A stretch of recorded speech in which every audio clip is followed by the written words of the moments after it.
Hello, everybody. I finally have taken the time to sit down and be able to give my absolute fabulous review of the 2015 4th Annual National Registry Summit of the CP sponsors. It was held in Washington, D.C. at the Westin Hotel on September 9th through 11th. So it was really exciting. I'm actually from Baltimore, Maryland, so the change of scenery was not so much, but it definitely was a great location. It was my first time staying at the hotel. It had great accommodations. It was very roomy, very great scenery. The rooms were awesome. It gave such a great vibe. Put me in a great place. I was very minded. I was having all this excitement, all this positive energy. So it was great to finally get there and get the day started. So what I wanted to do was kind of just share with you guys my opinion because it was my first conference as a young professional. I know for a lot of recent graduates, when you finally get that first big job, it's exciting when you really start feeling important, when you actually have something to master. And being the unofficial CPE advisor for the Global Finance Group at JP Morgan has been exciting. It's been a very rewarding experience.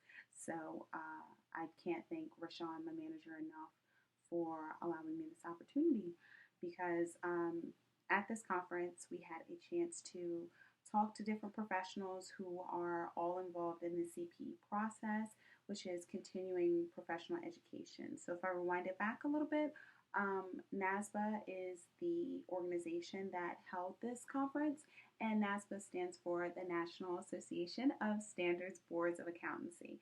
So all the licensed CPAs need certain credits to keep up their license, and so this conference was about how we can engage them in offering these different classes for them to get their credits.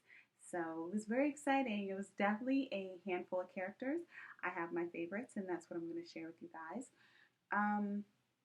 To start with from the top, I would have to say that, excuse my little papers, I'm a little disorganized.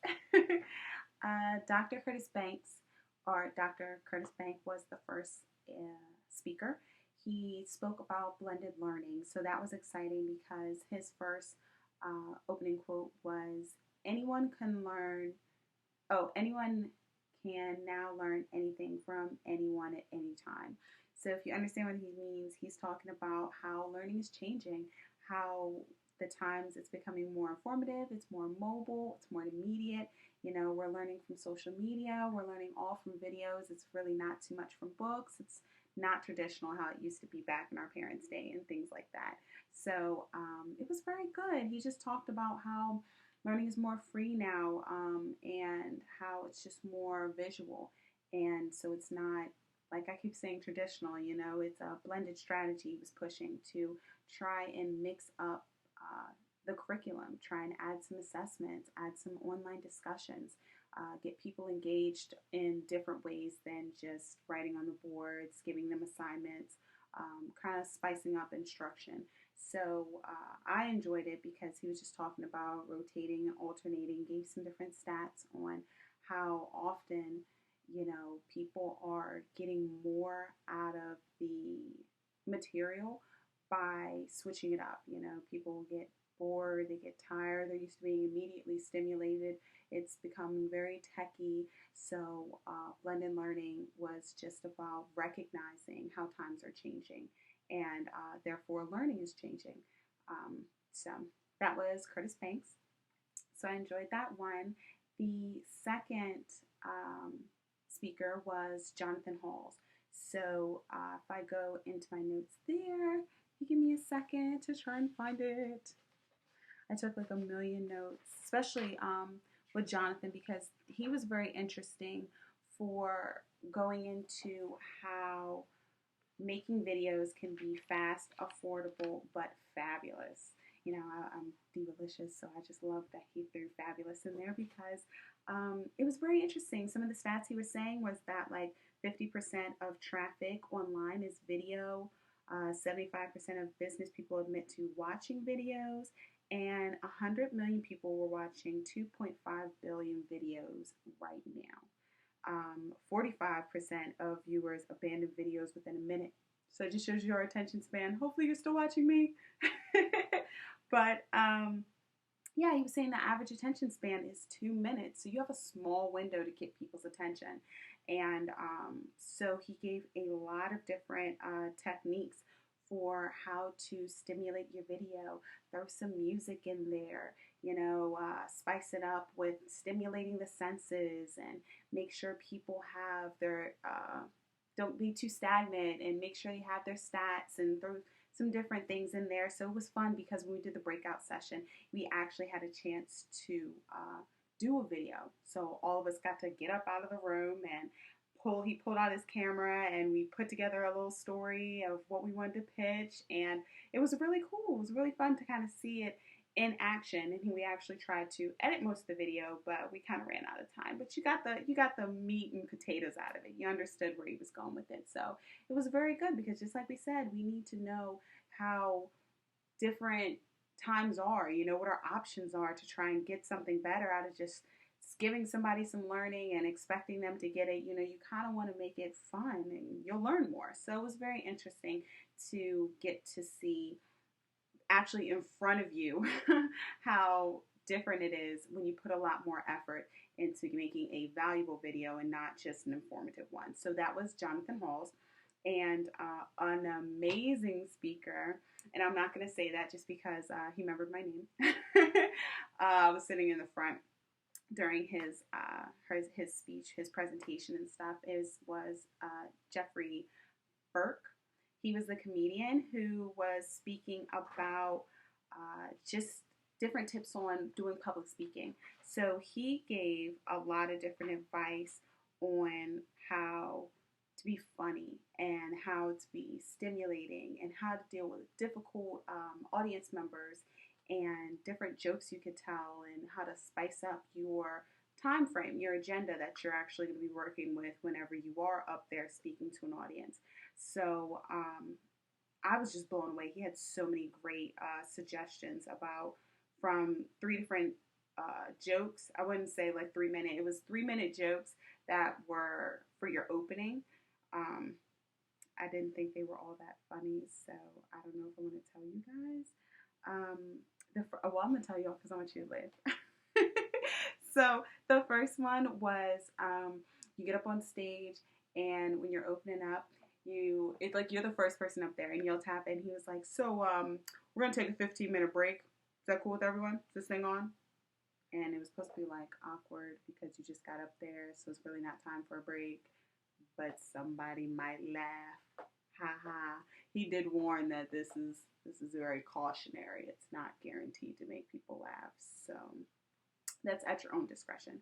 The second joke, that was the sound check. Oh, he said something. I wrote sound check, time joke.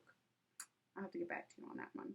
The third one was, I think he said because staying in the hotel that the shampoo said something about giving him hair, and he made a joke and rubbed his head and said something about a luscious hair.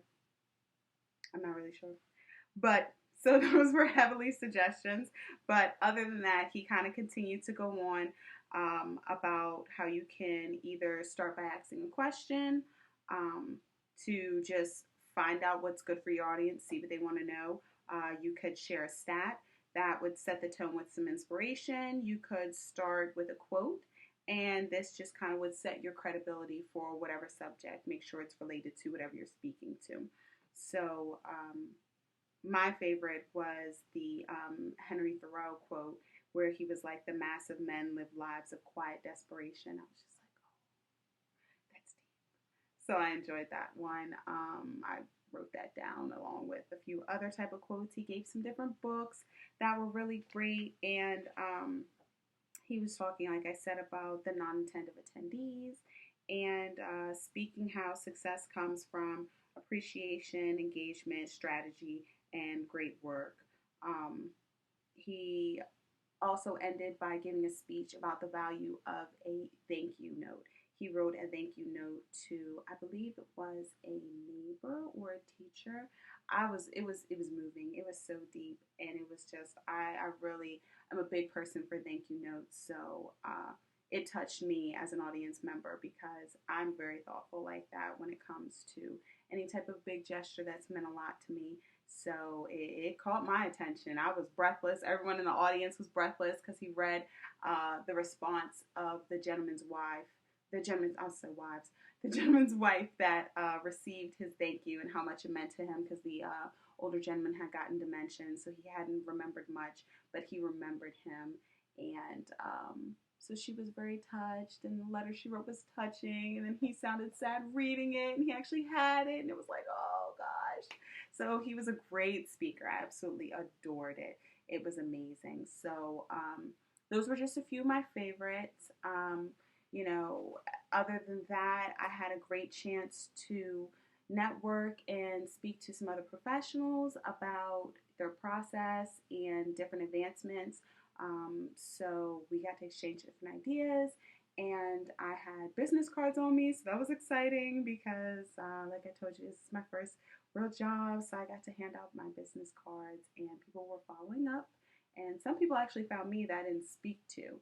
So that was super exciting because they were just like, oh, well, you know, we didn't have a chance to speak, but if we could ever have lunch, you know, it just feels really good to have that open window of individuals' opportunities. I also got to meet some different people that I'll do another blog on because a professor gave me a book that he wrote.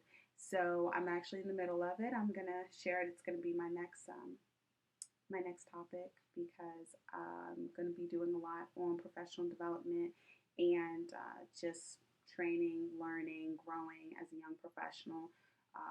Emotional intelligence, all these different things are so interesting, and they're really helping me become more aware of my environment, where I stand amongst my peers, my professional image, and where my strengths are, where my weaknesses. So I want you guys to get better the same way that I'm getting better. If I can do it, you can do it too. But I'm sorry if I wasn't a little bit more prepared. This is my first time. I really didn't want to overwhelm you guys, but I just kind of wanted to share the great experience I had. Everyone was amazing. Oh, and the number one thing I want to share was I loved how the chair member of NASBA Center for the Public Trust, Mr. Walter, had said, embracing the future without seeing it was the big aspect of the whole pitch, the whole kickoff. And I was like, wow, that's really a great perspective to share, is that you have to embrace things you can't see. And if we're going to be trying to stimulate people's minds and help them grow professionally within their careers, we have to accept the change that we don't understand. So it's scary as we get older to think that we're out of date and we don't know what's going on, but it's going to be okay because change is inevitable. It's going to come. So with that being said, I hope I was somewhat informative. I'm going to leave some information on, like I said, the different speakers that really touched me. And if you want anything else, please let me know. I'm trying to help you guys, give you guys some advice. So other than that, I'm going to go ahead and wrap it up by saying I enjoyed myself at the conference. Hopefully I will be at the 2016 conference, the number 5, the 5th annual. It's going to be down in Tampa, Florida, I believe. And I definitely told people that I would try my best to be there. So now that I have a few friends, I'll give them some shout outs on the next one because they were absolutely amazing at helping me advance my process. So I definitely want to be able to return the favor and give them a quick shout out. Other than that, thank you for following CJ and look for more videos, you guys. See you later.